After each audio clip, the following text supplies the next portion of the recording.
dificuldade muito grande. E ele sempre foi um homem muito dado aos estudos. E falo isso com muita liberdade, porque em conversas com ele, ele demonstra isso e ele diz isso.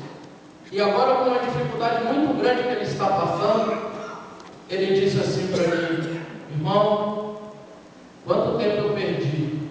Eu precisava só de uma faculdade, eu fiz duas. Eu não tinha necessidade da segunda, eu fiz uma pós. Agora eu estava fazendo um mestrado. Eu não tinha necessidade. Ele disse assim para mim: quando conheci você, você tinha um Fusquinha que não tinha assoalho, e eu tinha um Uno, e por eu ser muito forte, nem me cabia direito. Eu tive que mandar afrouxar o banco, ou sei lá, colocar o banco um pouco mais para trás, de um lugar, porque não me cabia ali. Hoje, eu tenho toda essa formação. Eu tenho um carro lindo na minha garagem. Irmão, eu não consigo ler porque eu não enxergo. Eu não consigo dirigir esse carro lindo que eu tenho. Sabe por quê? Porque eu não consigo enxergar. Eu dependo de alguém vir aqui pegar o carro para sair comigo. Ele virou para mim lágrimas e disse: o que me adianta tudo isso? Não existe nada na vida daquele homem a qual eu posso olhar, irmão, porque acompanhei, porque sei quem é, que eu possa condená-lo em alguma coisa. Não existe nada disso. Eu não posso condená-lo, eu não posso dizer: olha, foi por um erro dali, um erro daqui. Porque era um homem sempre digno, reto, era um espelho para mim, sempre foi. Mas, irmãos, o ter te leva a algumas situações que você descobre que você perdeu muito tempo, perdeu muita coisa, porque você se preocupou com o ter e não se preocupou com o ser. Porque quando a gente fala em nos preocuparmos com o ser, nos dá a entender que é só você ter uma vida de caráter, de você ter uma vida digna. Meu irmão, isso é obrigação nossa. Nós temos obrigação de sermos honestos. Honestidade não é qualidade, honestidade é dever, é obrigação. Você tem que ser. Ter caráter, nós como cristãos, nós devemos ter obrigação nossa. Então o ser muitas vezes não está relacionado só a isso. O ser está relacionado em se doar, o ser está relacionado em ir, o ser está relacionado em fazer, o ser está relacionado ao que o Zé Mário pregou hoje pela manhã. O exemplo maior de Jesus: eu vou lavar os seus pés. A maior demonstração de humildade: eu vou lavar os teus pés. Pedro, de imediato, falou: Senhor, meus pés tu não vai lavar não, é o mestre. Pedro, se eu não lavar os teus pés, tu não tem parte comigo. Se eu lavo meus pés, minha mão, meu braço, arrumo o tanque que eu mergulho dentro, eu lavo tudo. Porque Pedro naquele momento se preocupou também com o ser. Eis-me aqui. Quando você olha, irmão, você está sujeito a cair.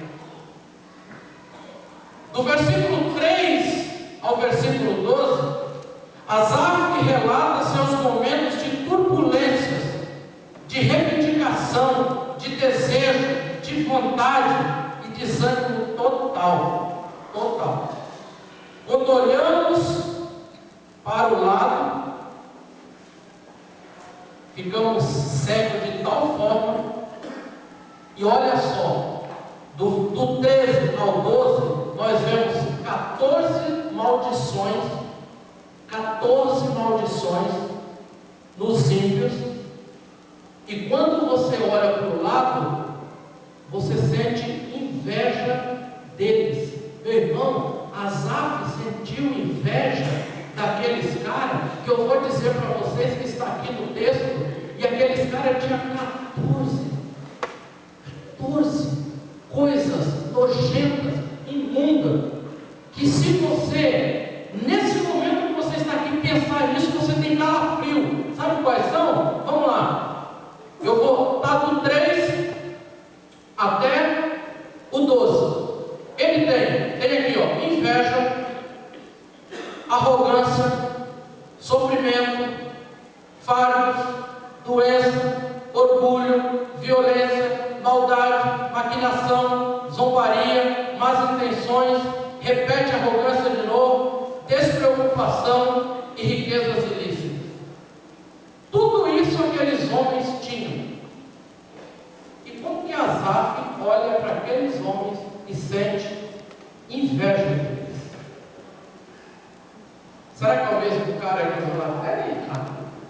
casado?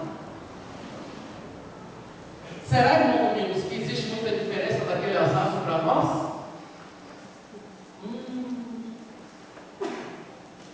Será que tem muita diferença daquele Asaf para mim, nos dias de hoje? Será que por alguns instantes eu não olho para alguns homens e eu não sinto inveja deles? E a minha inveja, o desviar do meu olhar é tão grande, é tão penoso, é tão grande que eu não consigo enxergar a maldade que aqueles homens têm. Irmão, eu dizia para uns amigos que eu encontrei, se eu não me engano, na quinta-feira. Quinta-feira eu encontrei uns amigos lá no Centro Norte. Por acaso eu estava passando e eu dizia uma coisa ali na nossa conversa que é interessante. O Brasil, e nós brasileiros, e não é nós brasileiros não crentes, não. Nós brasileiros crentes, nós temos uma necessidade de mitos e de ídolos. Nós temos, irmão. Nós insistimos e nós temos uma carência enorme de ter alguém para nós nos espelharmos. Ora, seja lá um mega empresário, seja um cara que está despontando aí, e a gente tem, você vai fazer um curso hoje, você vai fazer uma preparação, alguém sempre vai dar exemplo de um cara que você tem necessidade de seguir. Você quer que eu te dê um exemplo claro disso? Vamos ser sinceros, quantos aqui gostavam do Ayrton Senna? Pode levantar a mão aí para me ver. Aí eu pergunto para você, o Ayrton Senna morreu, quantos aqui continuam assistindo Fórmula 1 toda vez que passa? Pouquíssimas mãos. Ué, o Ayrton Senna morreu, a Fórmula 1 continua lá. Eu não estou falando isso para confrontar você, eu estou dizendo para mim, eu não tenho paciência de parar para assistir Fórmula 1, mas quando o Ayrton Senna estava lá, eu gostava de assistir. Sabe por quê? Não era pela Fórmula 1, era pelo Ayrton Senna, porque ele era o Ayrton Senna do Brasil. Nós temos necessidade de ter um mito, de ter um ídolo, seja na Fórmula 1, seja no futebol, seja na empresa, seja no teu ramo. Você que é professor, aí, você tem necessidade, tem sempre um cara que você diz, esse aqui é o cara. O Zé lá na área da química, da mecânica, lá ele tem um cara. Eu na minha área comercial, eu tenho um cara. Esse cara é fera. Nós temos necessidade. E aí, sabe o que acontece? Fala mal desse mito, mesmo você. Eu não estou dizendo aqui para os de lá de fora, não. Estou tratando para nós. Fala mal desse mito seu, perto de você. Eu não vou nem entrar no ramo do futebol, porque eu sou palmeirense e eu vou falar do Corinthians, vocês vão ficar chateados comigo. Então eu não vou entrar nessa questão. Eu vou mudar. Mas assim, ó, fala mal do mito seu. Agora vai ver a vida. Vai consigo ainda bem que era um cara que não deixou muita sujeira, né? Ele enviou um pouco para nós. Mas pega um outro cara mesmo, vai falar dele. Vai ver a vida dele. O cara lá da Apple, lá, como é que é o nome dele? Steve Jobs, né? Poxa, você sabe tudo da vida do cara. O cara é livro, vendendo livro para todo lado. O cara é um cara. Vai saber a vida daquele cara. Era um cara que vivia sozinho, cara. Ninguém suportava viver do lado do cara. Mas era um mito. E o mundo necessita de mito. Agora você sabe o que os mitos existem por fora? Às vezes você gosta tanto de um cara, descobre que ele talvez eu possa ser preso hoje por isso, ele é um homossexual. Não vai falar de homossexual, não. Quer dizer, irmão, é pecado o homossexualismo. É pecado. Sabe o que acontece conosco? Nós queremos ficar, talvez, de boa, não se exentar muito, não comentar muito, por quê? Porque se você comentar, cara, você é um cara que está achado, você está fora. É pecado, é demoníaco, isso é demônio. Você acaba descobrindo que o teu mito é homossexual também. Eu estava numa festa ontem, né, Gladys? Aí começou a rolar uns clipes lá na festa, né? Aí eu cutuquei meu amigo Gladys Lopes, que estava do lado, e falei, cara, os caras aqui acertaram em caras hoje aqui marcaram 10-0. Por que não? Porque colocaram um clipe de 4 mulheres, que todas as 4 é homossexual.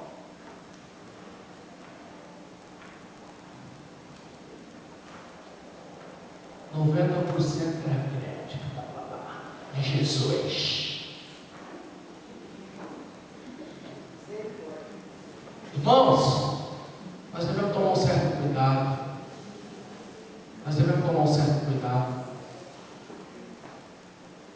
Asaf nem olhou o perfil daqueles homens.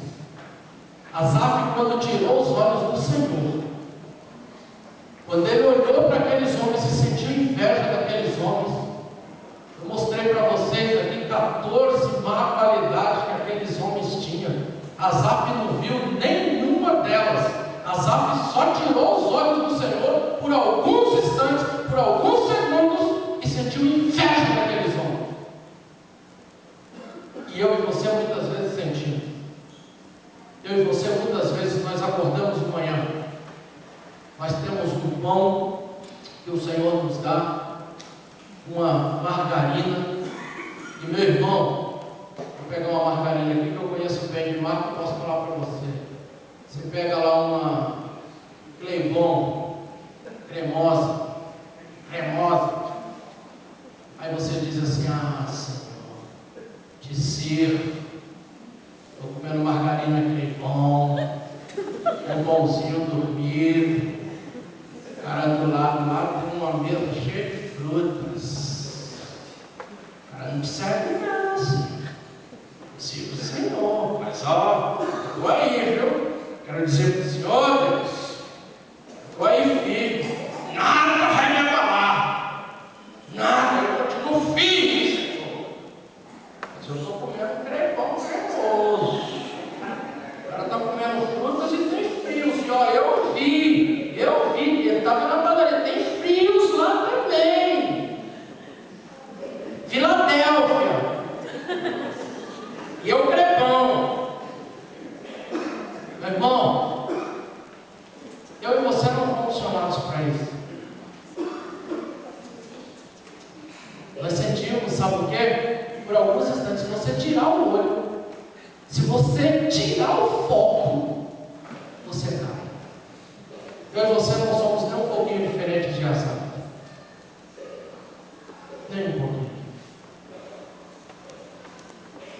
Nem um pouquinho diferente. E Asaf vai e sente inveja desses homens. Ah, você não está botando uma fé? Versículo 3: pois tive inveja dos arrogantes quando vi a prosperidade desses ímpios.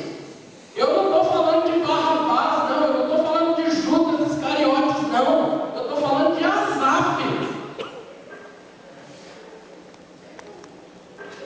Por quê? Porque ele tirou por um minuto os olhos do Senhor. Irmão, não tire os olhos do Senhor. Não afaste o teu pensamento do Senhor.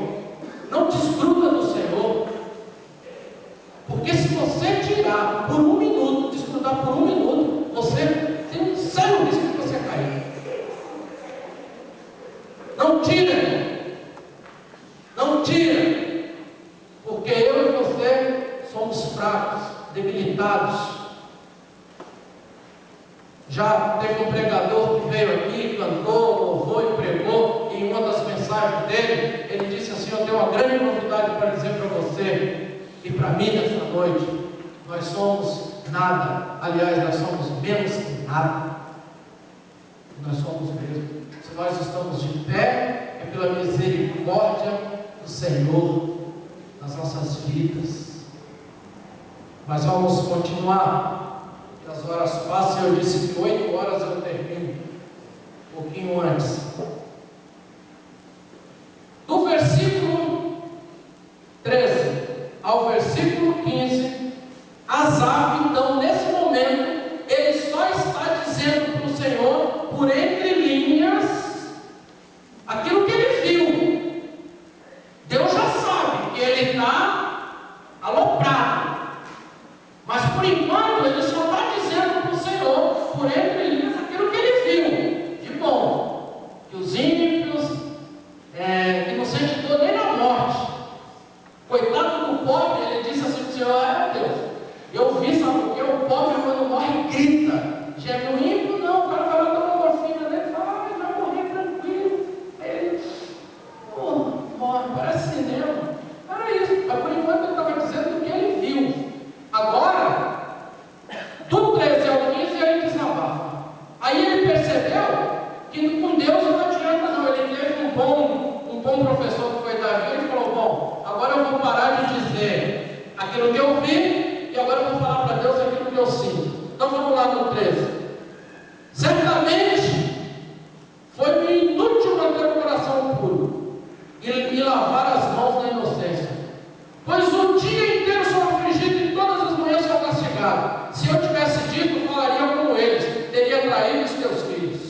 Deus ele rasga o verbo. Ele diz assim: olha, de nada adiantou.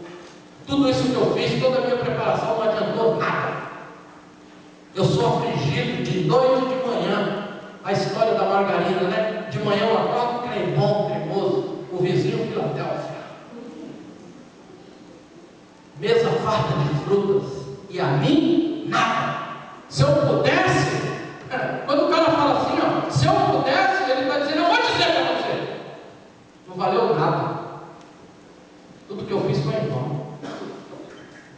Irmãos, em alguns momentos da nossa vida, talvez você não, eu vou te poupar você disso, eu vou dizer de mim. Você não, eu. Em algum momento da minha vida, eu só não tenho coragem de dizer para Deus, porque eu aprendi desde pequeno que o meu Deus é o Todo-Poderoso, é o Deus que julga, é o Deus que eu não tenho coragem, mas por entre linhas eu digo a mesma coisa para Ele. Em alguns momentos da vida eu digo: você não, talvez você não. Eu estou aqui assumindo para você que em alguns momentos, por entre linhas eu digo: tá difícil. Mês que vem, o negócio está feio. O senhor está descendo. Não sei o que eu vou fazer, não. Irmão aí profetizou que é para mim ter fé, ter esperança. Eu quero dizer para o senhor que está encardido, hein? Não sei o que eu vou fazer, não tenho trampo, não. Sabe o que você está dizendo para Deus? Meu irmão, muito simples. Você está querendo dizer para Deus o seguinte, ó. Vamos ter um papo sério aqui nós dois. Cadê o senhor? Cadê o senhor? Você só não tem coragem de dizer. Fala por entre linhas. E o cara aqui também, irmão, disse por entre linhas. Certamente, Deus, foi-me inútil manter puro o meu coração e lavar as minhas mãos na inocência. Inútil. Sabe o que quer dizer? Foi-me inútil? Quer dizer, não adiantou nada. Foi um trabalho em vão. Tudo que eu fiz até agora, ó, foi isso. Será que esse é o mesmo Asaf que nós conhecemos?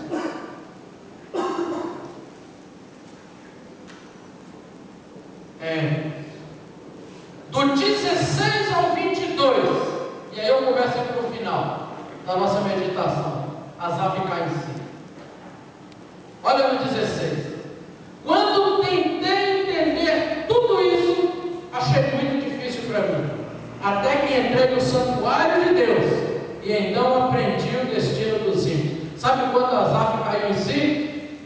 Sabe o que significa entrar no santuário de Deus? Significa assim: antes eu te conhecia de ouvir falar, eu fui ensinado, alguém me ensinou desde a minha meninice. Agora eu preciso entrar na tua presença e aprender a te conhecer e saber quem tu és, quem é o Deus da minha vida, quem é o Deus da minha salvação. Só dessa forma o cara caiu em si. Só dessa forma ele caiu em si. Tem momentos na nossa vida, irmãos, e eu vou dizer isso para você. E não vai você pensando que eu já passei por isso, não, que eu ainda não passei, não. Eu acho que ainda vem muito mais por aí. Mas tem momentos na nossa vida que é preciso nós irmos ao pó para a gente saber de fato quem é Deus. Irmão Arnaldo, mas Deus põe um cara no pó para ele saber quem é Deus. Põe. Se Ele ama você, Ele põe você no pó, por amor, porque a Bíblia diz que o Senhor repreende e corrige aquele a quem Ele ama. Deus te manda no pó. Deus faz você sentir o cheiro do pó, para você aprender, para você ver quem Ele é. Irmãos, se você pegar os irmãos que vieram testemunhar aqui, vou falar um pouquinho da graça para mim não fugir do tema, senão o pastor me pega depois. Se você pegar aqui os irmãos que vieram aqui, sempre nesse cantinho, engraçado que eles nunca vão para lá, eles ficam aqui. Você ficou aqui também, Cláudio? Que eu não estava no dia? Todos eles que eu vi, disse o seguinte: nos momentos mais difíceis da minha vida, faltou o pão na minha casa. E ao contrário, chegava gente e a mesa estava farta. Se é meu pai aqui dando testemunho, ele falava assim, chegava uma ruma de gente em casa, e tinha uma ruma de comida lá para todo mundo